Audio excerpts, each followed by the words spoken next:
Back in session, and our next committee is the Business Operations, and I'll turn to the chair of that committee, Vice Chair Duncan. Thank you.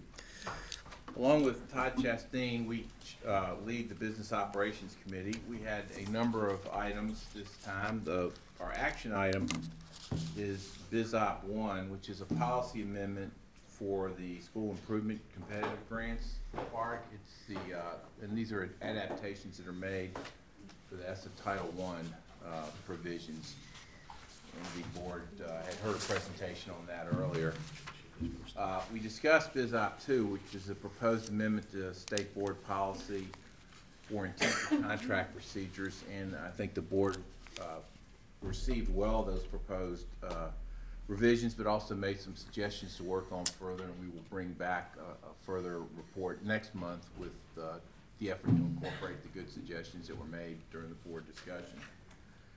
In terms of new business, Dr. Michael Spano made a relatively brief presentation on the status of the agency modernization.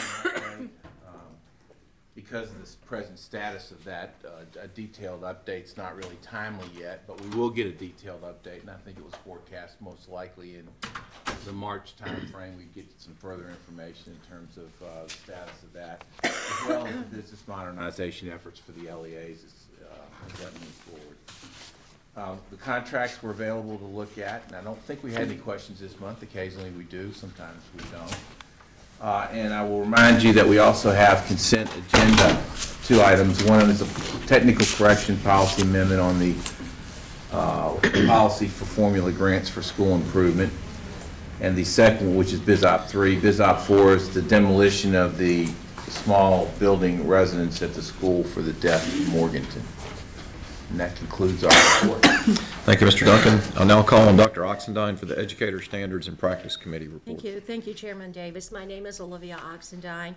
I chair the ES&P committee, and joining me in that responsibility is Ms. Amy White. And one item under action on first reading, I am going to be moving that the State Board of Education approve 4 grants to 4 school systems. That those systems are Hertford, Lexington, Bertie, and Halifax. And those LEAs will be designing new models for advanced teaching roles, and along with the design of those advanced teaching role models will be compensation commensurate with those roles. We look forward to learning more about those advanced teaching roles. Perhaps we will have a presentation in the near future from, if not all 4 systems, I think there are 5 systems now, at least a portion of those, 10 systems, get that correct. Thank you, Dr. Tomberlin. But hearing from some of those systems on the work they're doing around those grants. So that will be, that's the motion item. Under discussion, ES&P 2, the policy provision, revision actually, pertaining to the K-6 Pearson mathematics test for licensing teachers in K-6. We had considerable discussion around that item. We also had an interesting, thought-provoking presentation by Dr. Baston, and that particular presentation dealt with kind of a thumbnail of that presentation was looking at the relationship between the pass rate on the Pearson math exam with EVOS performance. A lot of other, a lot of discussion around the presentation, additional questions that I would offer at some point with respect to, I wonder whether or not K2 teachers have a math EVOS score that's included. Those are the questions that we can still pursue, though, in the future. We're not quite ready to make a decision on a policy revision around that item, because one of the major pieces of information, important pieces of information, I feel we need to hear from our EPP deans, the deans of the schools, colleges of education, and the department is working on some kind of approach to make that happen, some kind of plan to make that happen. One of the things that I thought about since our meeting yesterday is it will be important to hear from our deans, because if our deans, if our deans and faculties in our schools of education, colleges of education, have made any kind of changes in mathematics degree requirements to prepare the students, the candidates, for this licensure test, my question would be, what would a change to the ETS, CLT, the content knowledge test, if we moved in that direction? How would that impact any degree requirements that that the schools have already established to prepare the candidates for the Pearson? And that may not have any impact on degree requirements around mathematics, but it would be important, I think, to hear from the deans to assure us of that. So that particular item has a little bit more work, a little bit more exploration around that item. I do appreciate all the hard work of Pepsi and the department, the thinking that goes into these decisions that come to us for consideration, so more work to be done. And the third item is also a discussion item, and this is the ES&P, and it has to do, this was a recommendation that flowed through Pepsi. I think it came from a task force on, let me get this correct, Teacher Recruitment, Credentialing, and Retention Task Force. So that task force submitted a recommendation to Pepsi. Pepsi heard it, approved it, and it worked its way through the department and made its way to us yesterday. And this is around issuing credentials, teaching credentials to out-of-state teachers. We had some discussion around that yesterday. One of the concerns raised had to do with, hopefully, that if we amend policy around this, hopefully we would not find ourselves in a situation of the unintended consequence of perhaps accepting teachers into the state of North Carolina whose licensing standards are not equivalent, or at least equivalent to ours. So that particular item also stands and begs for further discussion and consideration before we act on it in the near future. Do you have any questions or comments? That concludes my report. Thank you, Dr. Oxendine, and we'll now move to the final committee report of the day, the Healthy Responsible Student Committee, and I'll recognize Mr. Keenan as Vice Chair of that committee. Thank you, Mr. Chair. I'm Reginald Keenan, co-chair on the HRS committee, along with chairperson, Ms. Tricia Willoughby. Mr. Chair, yesterday we talked about the new business. First topic was the safety app update.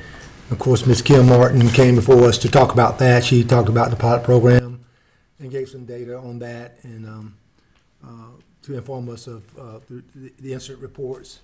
Also, she talked about the RFP for the safety app that's required, that's being placed by July 2019, and talk about the vendors we're beginning to get in place for that effort.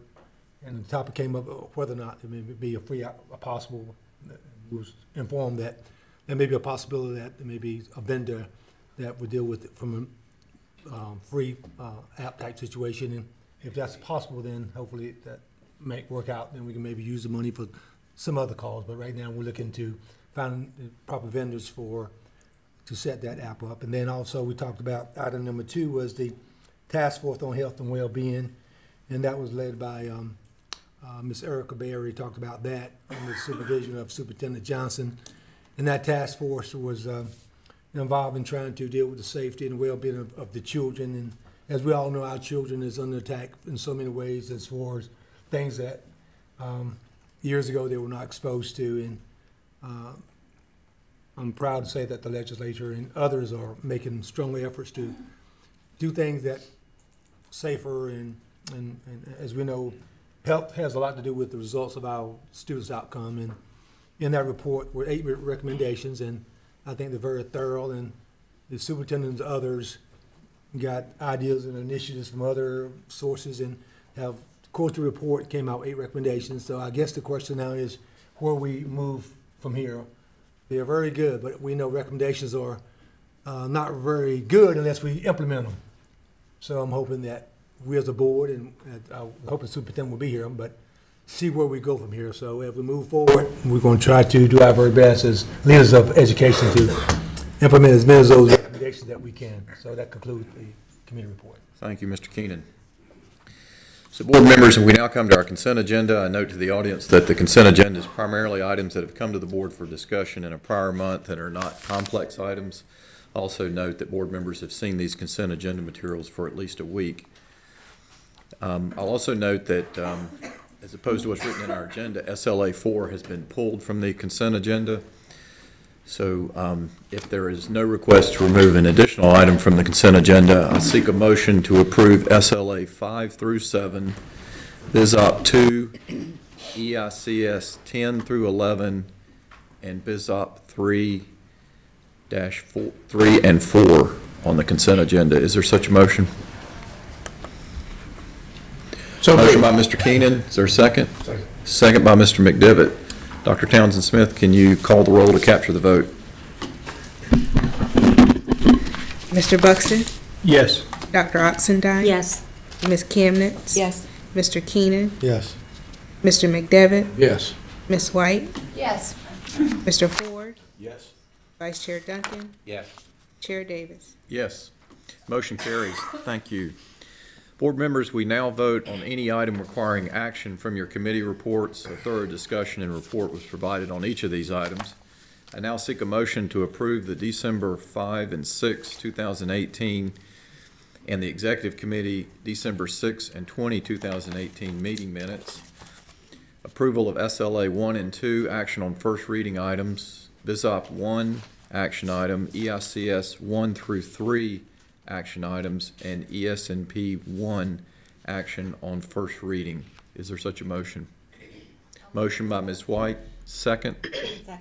Second by Ms. Kamitz. Dr. Townsend Smith, will you call the roll? Mr. Buxton? Yes. Dr. Oxendine? Yes. Ms. Chemnitz? Yes. Mr. Keenan? Yes. Mr. McDevitt? Yes. Ms. White? Yes. Mr. Ford? Yes. Vice Chair Duncan? Yes. Chair Davis? Yes.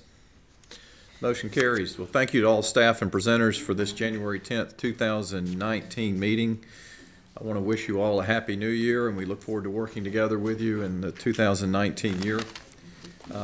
Board members, this concludes our committee meetings for the day, and I assume there are no items of new business. I'll pause, though, for Mr. Overton. Thank you, Mr. Chair. I just wanted to say thank you to everyone, as you have been very warm and welcoming for my first State Board of Education meeting, which has been a very informational meeting, to say the least. I'm very excited to be here, and I look forward to the next year of serving with this board on an advisory role, and just wanted to say thank you for accepting me and bringing me into the culture of this family. And again, look forward to being with you. We're delighted to have you on the team. We're working with you. With that, I'll seek a motion to adjourn. Is there such a motion? So moved. Motion by Mr. Ford. Is there a second? Second. Second by Mr. Buxton. Dr. Townsend Smith? Mr. Buxton? Yes. Dr. Oxendine? Yes. Ms. Chemnitz? Yes. Mr. Keenan? Yes. Mr. McDevitt? Yes. Ms. White? Yes. Mr. Ford? Yes. Vice Chair Duncan? Yes. Chair Davis? Yes. Motion carries. We are adjourned. See you next month.